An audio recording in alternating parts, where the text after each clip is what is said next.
आप देख रहे हैं अपना बिहार और आपके साथ मैं हूं विवेक। और सबसे पहले खबर फुलवारी शरीफ मामले में अब तक के सबसे बड़े खुलासे की करते हैं। गजवाए हिंद ग्रुप के जरिए चल रही थी साजिश। ध्यान से सुनिए, गजवाए हिंद ग्रुप के जरिए चल रही थी साजिश और ग्रुप का पाकिस्तान और बांग्लादेश का कनेक्शन अब सामने आ गया है।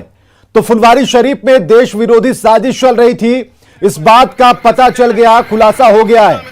फुलवारी शरीफ से इलियास ताहिर अरेस्ट किया गया, जिसकी तस्वीर आप देख पा रहे हैं। यह गोल घेरे में इलियास ताहिर है, जो कि षड्यंत्र भारत के खिलाफ रच रहा था। फुलवारी शरीफ में इसने अपना ठिकाना बनाया था। व्हाट्सएप मैसेंजर ग्रुप के जरिए पाकिस्तान और बांग्लादेश से यह बातें करता था, लोगों को जोड़ता था। तो ये इसके कारनामे थे। हालांकि एक के बाद एक कई खुलासे होते जा रहे हैं।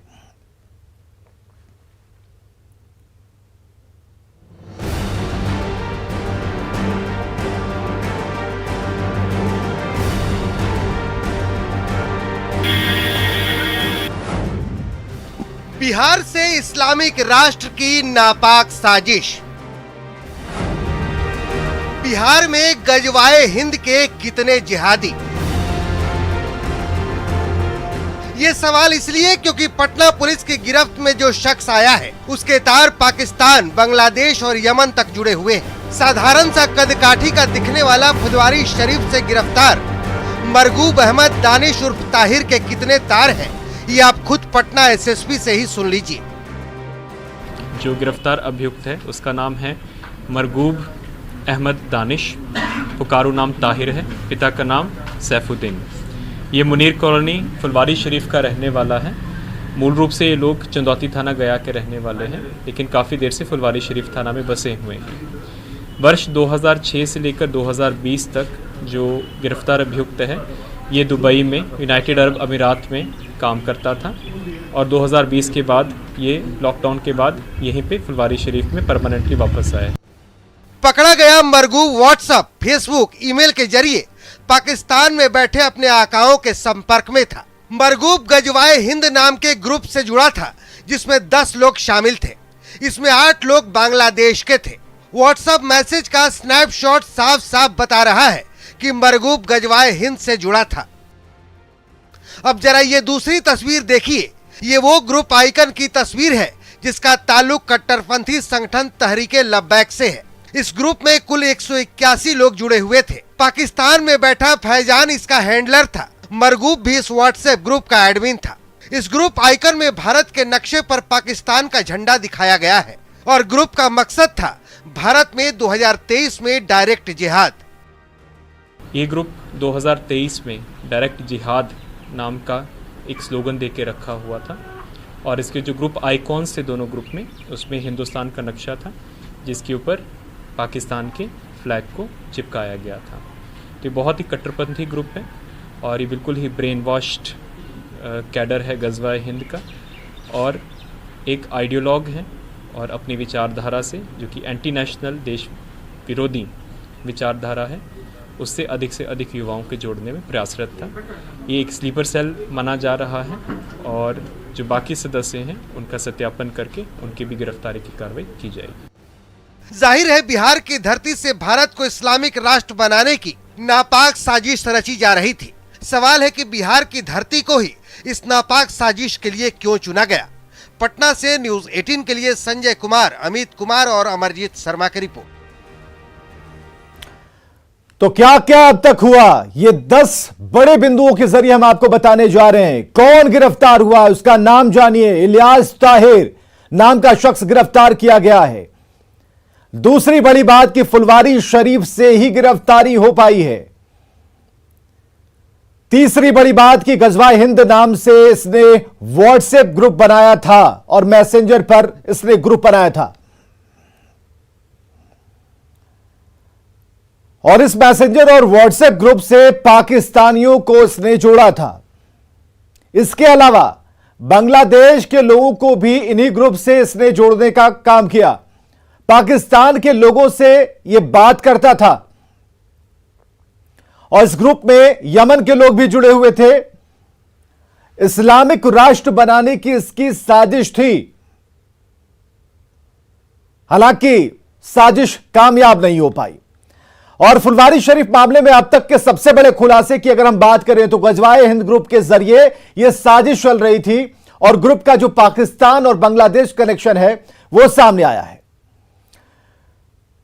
तो फुलवारी शरीफ में भारत के खिलाफ साजिश मामले में एक और परत का खुलासा हुआ। पटना के सब्जी बाग इलाके में जब पुलिस ने एसडीपीआई के दफ्तर पर छापेमारी की तो चौंकाने वाली चीजें सामने आई।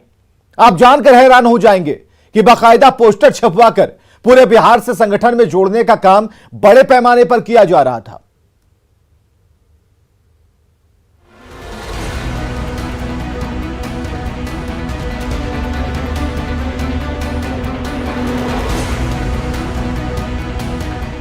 पटना के सब्जी बाग इलाके के इसी आलीशान मकान में चल रहा था एसडीपीआई का दफ्तर।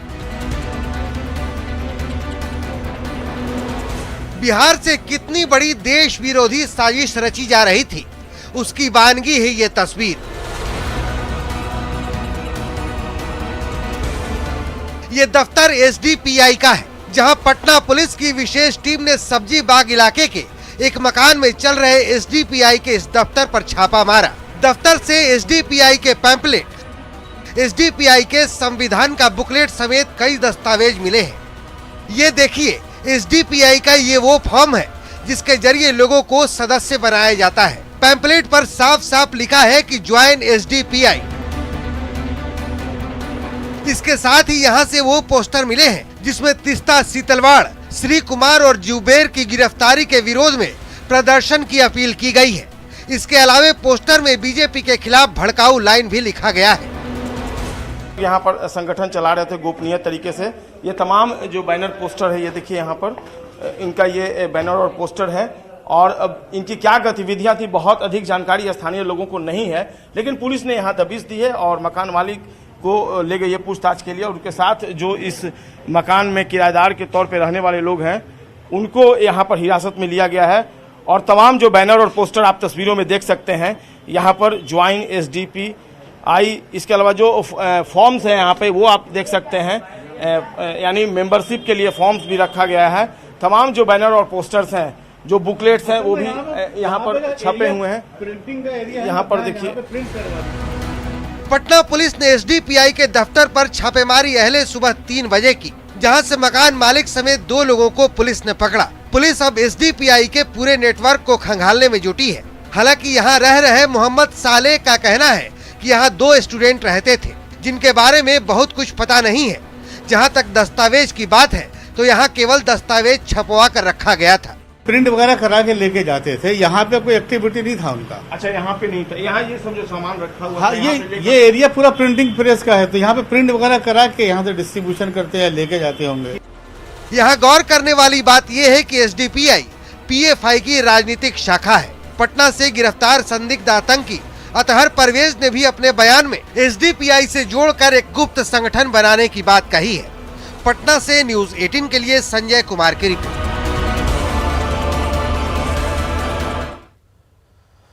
अब ये जानिए कि अब तक हुआ क्या क्या। बुधवार से ये मामला शुरू हुआ, फुलवारी शरीफ में छापेमारी हुई और पुलिस ने कैसे कैसे गिरफ्तारियां की। सबसे पहले बुधवार को पुलिस की छापेमारी फुलवारी शरीफ में होती है। इसके बाद इस छापेमारी में 2 संदिग्धों को गिरफ्तार किया जाता है जिनके नाम थे मोहम्मद जलालुद्दीन और अतहर परवेज, जिन्हें अरेस्ट किया गया। आईबी की इनपुट थी और दोनों की गिरफ्तारी इसी इनपुट के आधार पर की गई।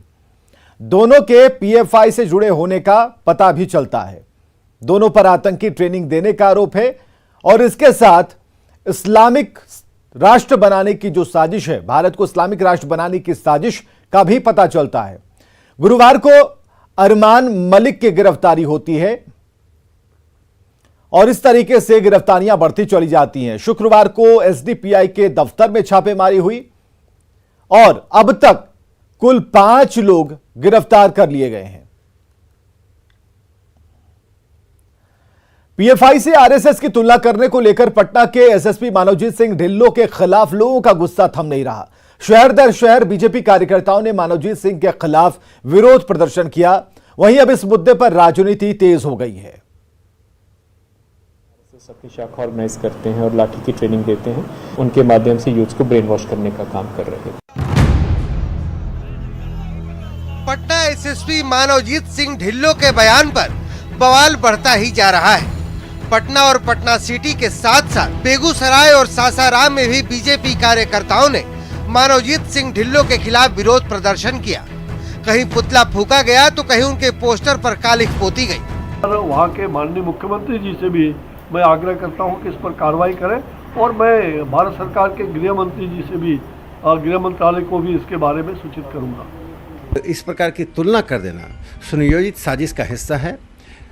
मानवजीत सिंह पर कार्रवाई होनी चाहिए, सरकार उस पर सख्त कार्रवाई करे। अगर वो आरएसएस के खिलाफ बयानबाजी की है तो निश्चित रूप से उनके ऊपर कार्रवाई होनी चाहिए और कठोर कार्रवाई होनी चाहिए। मानवजीत सिंह ढिल्लों के विवादित बयान पर सियासी घमासान भी छिड़ा हुआ है। बीजेपी के नेता मानवजीत पर कड़ी कार्रवाई की मांग कर रहे हैं।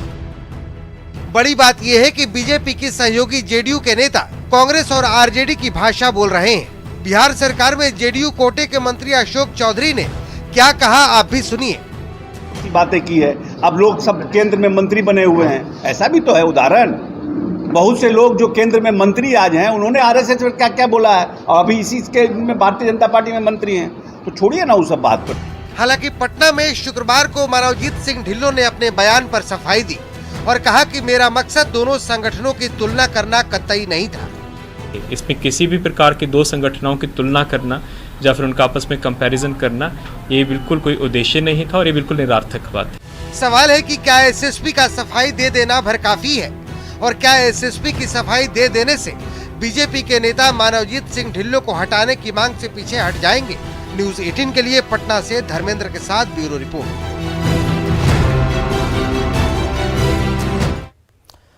न्यूज 18 की खबर का बड़ा असर हुआ है। शिक्षकों के लिए ड्रेस कोड नहीं होगा, ये बड़ी खबर, जिसमें वैशाली डीईओ का आदेश पत्र स्थगित करना पड़ा है। और जो ड्रेस कोड वाली बात थी कि शिक्षकों के लिए ड्रेस कोड होगा, ये अब नहीं होने वाला। कुर्ता पायजामे में जा पाएंगे स्कूल। और न्यूज 18 की खबर के बाद यह फैसला हुआ है। तो एक बड़ी खबर, न्यूज 18 की खबर का असर, जहां पर एक आदेश पारित किया गया था।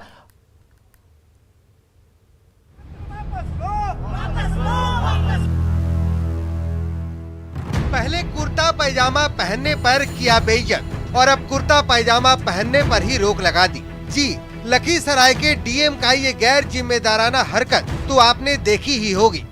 कैसे लखीसराय के डीएम संजय सिंह ने एक शिक्षक को सरेआम बेइज्जत किया था, और अब वैशाली के डीईओ ने ड्रेस कोड का अजीबोगरीब फरमान सुना दिया है। वैशाली के शिक्षकों को निर्देश है कि वो स्कूल में कुर्ता पैजामा और जींस टी शर्ट पहनकर नहीं आएंगे। किसी तरीके से आप शिक्षक जैसा लग रहे हैं, हमको तो लगा कि आप स्थानीय जनप्रतिनिधि हैं। हाँ, शिक्षक हैं आप।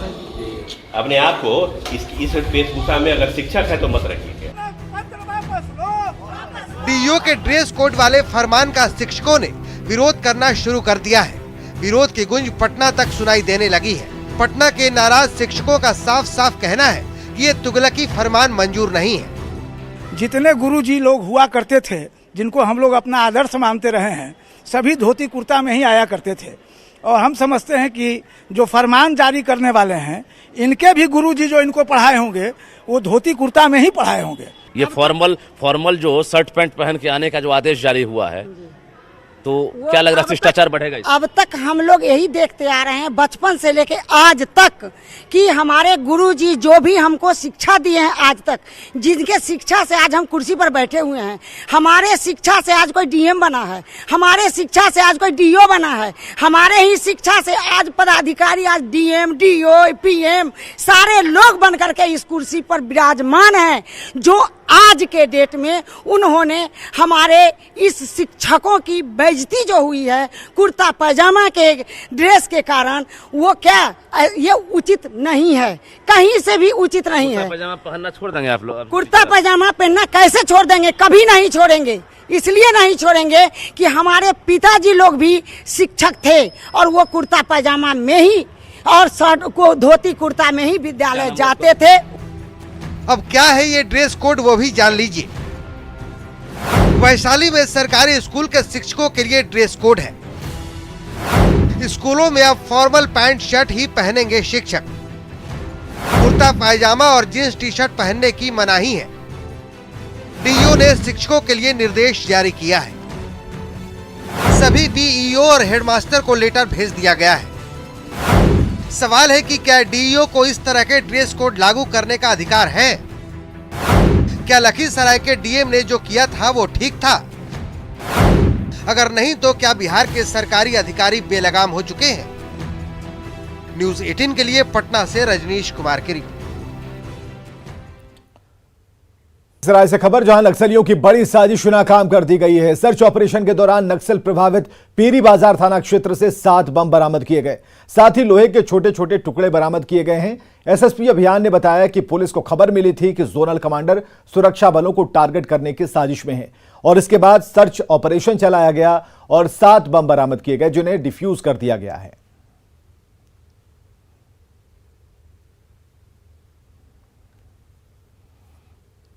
नक्सलियों की तो निश्चित तौर पर ये रही है, क्योंकि अभी वो बैकफुट पर है और वो कोई इस तरह के अंजाम सुरक्षा बलों को नुकसान पहुंचाने की कोशिश में लगे हुए ताकि उनका भी मोराल आप रहे। लेकिन सुरक्षा बल विशेष रूप से मैंने उस दिन भी बताया था कि कोबरा, सीआरपीएफ, एसटीएफ, एसएसबी, जिला पुलिस बल ये पूरी तरीके से लगी हुई है और जैसे भी हमें सूचना इकट्ठा हो रही है हम लोग त्वरित कार्रवाई करके इस तरह हम कार्रवाई कर रहे हैं।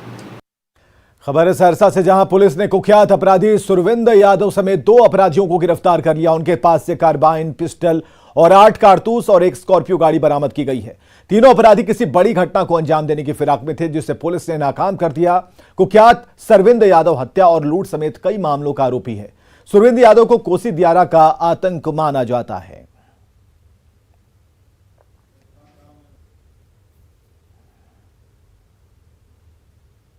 तो जब पुलिस की गाड़ी को स्कॉर्पियो वालों ने देखा तो वो भागने लगे। गाड़ी को रोका गया, उससे लोगों को निकाला। तलाशी के क्रम में उनके पास से एक कार्बाइन, एक देसी पिस्टल, 8 राउंड गोली, 4 मोबाइल फ़ोन बरामद हुए। साथ में वो काली स्कॉर्पियो गाड़ी भी, जिसका सत्यापन किया जा रहा है कि उसका ओनर कौन है। गिरफ्तार व्यक्ति थे सुरविंदर यादव जो कि अलौली का रहने वाला है, तुलानंद यादव वो भी अलौली का है और पिंटू कुमार वो भी अलौली का है। पटना सिटी में बेखौफ बदमाशों ने लूटपाट का विरोध करने पर 3 लोगों को गोली मार दी है। दरअसल दीदारगंज के माधवपुर में अपराधी एक शख्स से रुपए और मोबाइल लूटकर भाग रहा था। तभी शोर मचाने पर लोगों ने अपराधियों को घेर लिया। गुस्साए लोगों ने अपराधियों की बाइक में आग लगा दी। भीड़ से जान बचाने के लिए अपराधियों ने ताबड़तोड़ कई राउंड फायरिंग की, जिसमें 3 लोग घायल हो गए। अस्पताल में 2 लोगों के शरीर से गोली निकालकर घर भेज दिया गया है। वहीं एक शख्स का इलाज चल रहा है। कट्टा तान कर हमको उसे बोला कि मोबाइल दो, अपना पर्स दो, तो हम नहीं दे रहे थे। नहीं दिए तो वो हवाई फायर किया। कुछ 1-2 मिनट हम लोगों में झड़प हुआ, उसके बाद हवाई फायर किया। देखा कि नहीं देगा यही से, तो हवाई फायर किया। कुछ पड़े उसी में हम लोग भी छेक लिए थे। उधर से भी छेका गया, इधर से भी छेका गया तो बीच में हुआ कि मतलब वो लोग गोली फायरिंग करने लगे, जिसमें 3 आदमी का लगा हुआ। कटिहार में नकली कॉस्मेटिक सामानों का जखीरा बरामद किया गया है। नगर थाना क्षेत्र के मंगल बाजार में शोभा कॉस्मेटिक स्टोर में नकली कॉस्मेटिक बेची जा रही थी। छापेमारी के बारे में अधिक जानकारी दे रहे हैं सुब्रत गुहा। वो आए तो देख रहे हैं कि जब जांच में पाया गया तो बहुत से डुप्लीकेट, इनका कहना है कि डुप्लीकेट सामान है। ये तो हम लोग को ज्ञात नहीं है। ये कंपनी के जो है जिसके जानकार है वो अपना अवगत कराएंगे। बाकी वरीय पदाधिकारी के आदेश से जो निर्देश होगा उसके आलोक में आगे कार्रवाई। सिवान में अतिक्रमणकारियों पर प्रशासन ने बुलडोजर चलाया और शहर से अवैध अतिक्रमण को हटाया। अभियान के दौरान कई थानों की पुलिस मौके पर मौजूद रही। प्रशासन का कहना है कि नाले को पाटकर उस पर दुकानें बना ली गई थीं, जिसे हटाया गया है।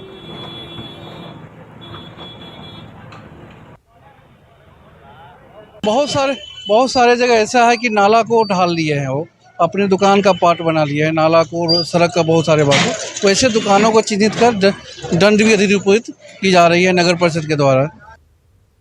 और आगे देखिए जोहार झारखंड।